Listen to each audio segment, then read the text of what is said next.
बीजे पहले कहते थे क्या होता है, फिर मैंने बोला कि बीजे का क्या नाम रखा, कि बीजे का अर्थ ये होता है कि भूजल जानकार। आप पानी के विषय में, ग्राउंड वाटर के ऊपर ध्यान रखेंगे। भूजल जो है एक पीपल रिलेटेड समस्या है, तो इसमें जनता की भागीदारी बहुत महत्वपूर्ण है। और इस वजह से हमने ये निश्चित किया कि हम गांव वालों के साथ मिलकर एक दूसरे से सीखेंगे और इस तरह से इसे समस्या को समाधान करें। तो हमने भूजल के लिए भूजल जानकार तैयार किए।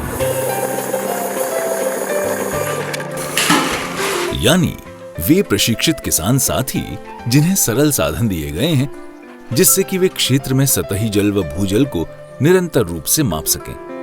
ग्रामीण सहभागिता की इस अवधारणा को वर्ष 2012 में मूर्त रूप दिया गया और नाम रखा ग्राम समुदाय की सहभागिता से भूजल पुनर्भरण एवं प्रबंधन, यानी मारवी परियोजना।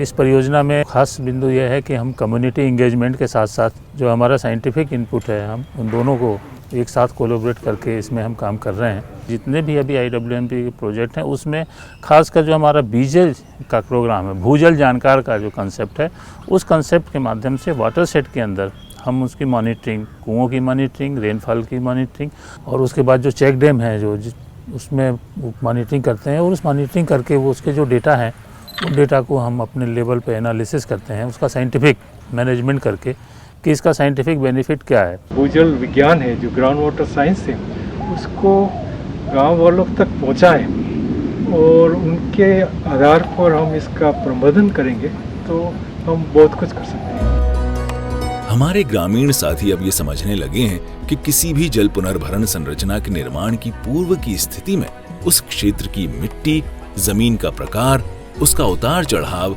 जमीन के अंदर चट्टानों की स्थिति, स्थानीय भूगोल, जलवायु पर निर्भर करती है। संरचनाएं बनाने से पूर्व इन सभी पहलुओं पर तकनीकी रूप से विचार विमर्श किया जाता है। नक्शे बनाने के लिए इन्होंने पहले बताया कि ये नक्शे हैं, इनको आप बनाओ। कुएं के बारे में बताया कि ये आपके कुएं हैं, कौन से पत्थर में पानी मिलेगा उसके बारे में इन्होंने हमको जानकारी बताई। उसके बाद में नदी नाले का भी नक्शा बनाया, सड़कों का भी नक्शा बनाया, कंटूर का भी बनाया, 5 तरह के नक्शे बनाए थे हमने। उसके बाद में इन्होंने एक ऐप आया था, मोबाइल ऐप, वो माई वेल ऐप, उसके बारे में इन्होंने बताया कि आप जैसे ही कुएं पे जाओगे तो उसकी लोकेशन खुल जाएगी। उसमें आपने जैसे ही कुएं की रीडिंग ली और उसमें डालते पहले ये कुएं की लोकेशन बता के फिर डाटा आपके अपने आप आगे चला जाएगा। इनके बारे में इन्होंने हमको जानकारी दी। चयनित गांवों के चुनिंदा भूजल जानकार मॉनसून के दिनों में प्रतिदिन बरसात की मात्रा और जल स्तर में बदलाव को वर्ष भर प्रति सप्ताह मापते हैं और उसकी जांच परियोजना की स्थानीय लैब में करवाती हैं, जिसमें कि पानी की गुणवत्ता का पता लगाया जा सके। अवेयरनेस का प्रोग्राम भी हम इसमें चला रहे हैं, ट्रेनिंग कैपेसिटी बिल्डिंग का भी प्रोग्राम इसमें चला रहे हैं, जिससे कि हम कम्युनिटी को डायरेक्ट लिंक कर सकें कि हमारी वाटर क्वालिटी किस तरह से है और हमें उस वाटर क्वालिटी के हिसाब से किस तरह से कौन सा पानी हम ड्रिंकिंग के काम में ले सकते हैं, किस कुएं के पानी को हम सिंचाई के काम में ले सकते हैं। तो इसके ऊपर भी हम इसके ऊपर काम कर रहे हैं। राजस्थान में पहली बार हमने 3 ग्राउंड वाटर कोऑपरेटिव भी बनाए हैं इसके अंदर, और उस कोऑपरेटिव के माध्यम से भी हम कोशिश कर रहे हैं कि फार्मर जो है आपस में वाटर शेयरिंग के कंसेप्ट को उसको यूज करें। जैसे कि हमारे पास में पड़ोस के पानी नहीं है तो हम पानी उसको दे रहे हैं।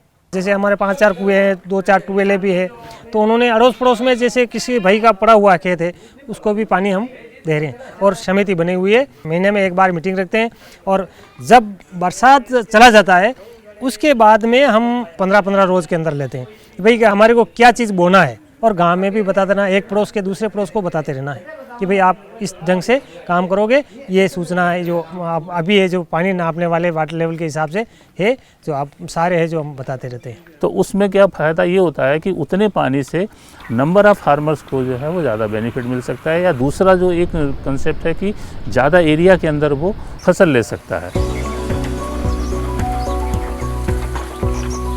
आज मारवी परियोजना में चयनित गांवों के किसान साथी वर्ष भर आधुनिक तकनीक से उत्पादन ले रहे हैं, और ये सब संभव हुआ वाटरशेड के द्वारा बनवाई गई आधुनिक संरचनाओं से। इन्हीं की बदौलत ये किसान साथी लहलहाती और उन्नत फसल का आनंद ले पा रहे हैं। हमारे को कहा कि भाई आपके यहाँ एक पिट बनाना चाहते हैं तो आप बनाओगे क्या?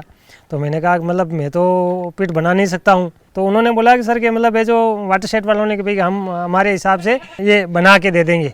तो मैंने कहा कि ज़रूर बना दो आप। और इस वाटरशेड के हिसाब से हमने ये जो पाड़ा डाला हुआ था मेरे खेत के, उसी हिसाब के वहाँ नीचे पानी जाता है, वहीं ये पिट बनाया कुएँ के पास में। पिट बनाने से जो कुएँ बिल्कुल सूख जाते थे उनमें वाटर लेवल बढ़ा है।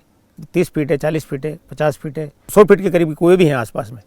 जो पानी उसमें नहीं रहता था वो पानी अभी रुक रहा है। इस मौसम में ये हैंडपम्प प्रतिवर्ष सूख जाता है, तो इस साल इसमें पानी गिरने से ये अभी तक चल रहा है। लोग पानी पी रहे हैं, ये आने जाने वाले पशुओं के लिए, बच्चे बच्ची, और हम भी इसको यूज़ करते हैं। गाय भैंसों को पानी पिलाते हैं, नहाने धोने के लिए, पानी पीने के लिए। लेकिन ये सब हो क्यों पाया?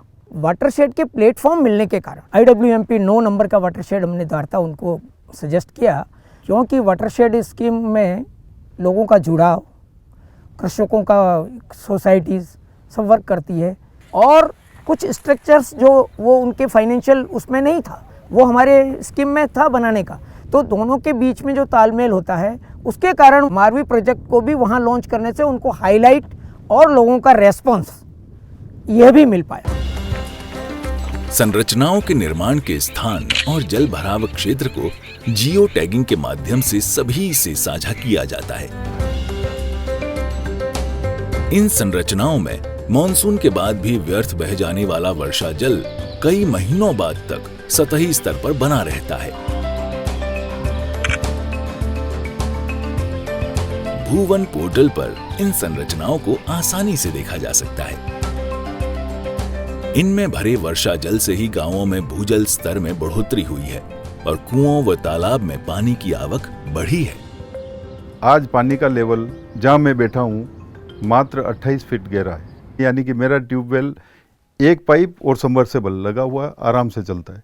जो यहाँ पे मेरे 7-8 बने हुए हैं निकट, उसमें 1-2 में पानी अभी भी अवेलेबल है, और घूमते हुए केटल हुए या जो भी जंगली जानवर भी रहते हैं उनको भी पानी आसानी से पीने के लिए मिल जाता है। आज भी गांवों में महिलाएं और बालिकाएं घरेलू कार्यों और पानी के प्रबंधन में अपना अधिकतम समय व्यतीत करती हैं। दैनिक जीवन और कार्यों में पानी की कीमत उनसे बेहतर कोई नहीं समझ सकता। ऐसे में मारवी परियोजना के अंतर्गत महिलाओं का भूजल प्रबंधन में समान स्तर पर भागीदारी रखने के लिए समय समय पर उनसे विचार विमर्श किया जाता है। महिलाएं न सिर्फ घर पर बल्कि खेतों में भी ग्राउंड वाटर मैनेजमेंट का कार्य बहुत अच्छे से करती हैं। इसके साथ ही वो पानी की स्वच्छता के भी ध्यान रखती हैं, जिससे कि परिवार के स्वास्थ्य को कोई परेशानी ना हो। और इस तरह से हम कह सकते हैं कि महिलाओं का रोल ग्राउंड वाटर मैनेजमेंट में बहुत ही इम्पोर्टेंट है। अगर विलेज ग्राउंड वाटर कोऑपरेटिव्स में महिलाओं का हमें योगदान मिल सके तो ऐसा लगता है कि मारवी परियोजना सफल हो सकती है। इसको आगे भी हम अप स्केल करना चाहते हैं कि हम जिससे कि ज़्यादा जो भी हमारा जो फाइंडिंग्स है, जो कंसेप्ट है, जो फार्मर्स पर्सपेक्टिव पर जो हमने काम किया है, उनको हम दूसरे वाटरशेड में भी ले जाएं और उसको अप स्केल कर सकें।